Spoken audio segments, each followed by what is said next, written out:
Sunday morning. I found myself in my office a little sooner than I would have liked to be.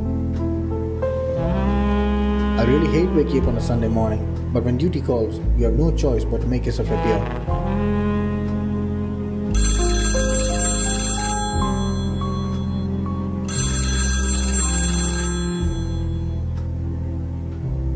It was the chief on the line. A woman was found raped and brutally murdered in Central Avenue Gardens. Jimmy had already been briefed on the situation.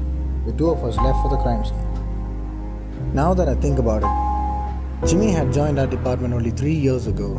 Since then, he has constantly proven himself in every investigation. What made Jimmy remarkable was his keen eye for the minor details. Nothing ever slipped his eye. When we reached the crime scene, an officer briefed us on the situation.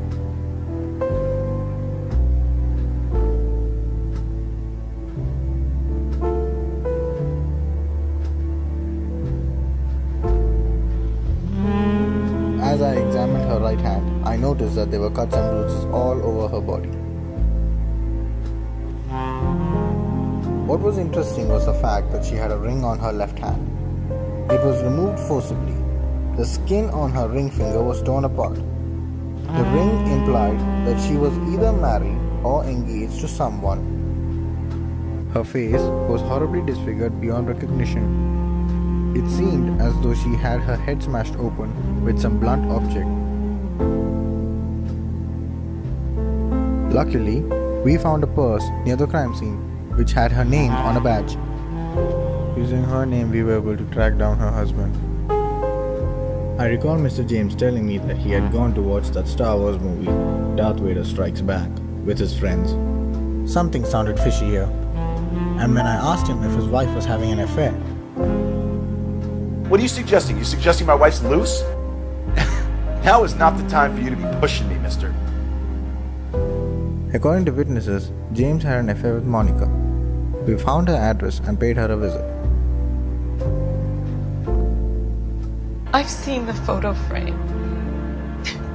He thinks I'm stupid. But women sense these things.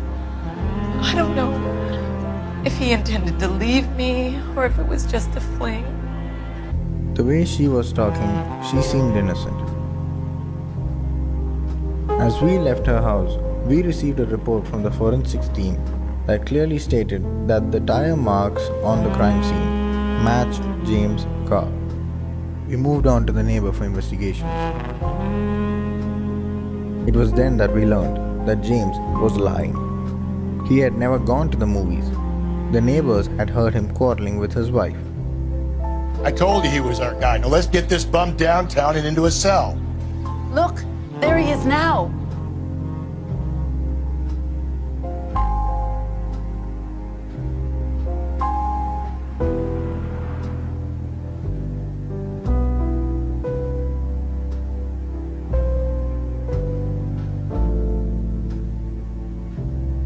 We apprehended the suspect and headed back to the crime scene. I told the chief that me and Jimmy had solved the case. Jimmy's over there, sometimes Jimmy's over there, Jimmy's dead. It was then that I realized that Jimmy was never with me. I was always alone. Jimmy had died a year ago in a drug heist that went bad. He always remained as a figment of my imagination.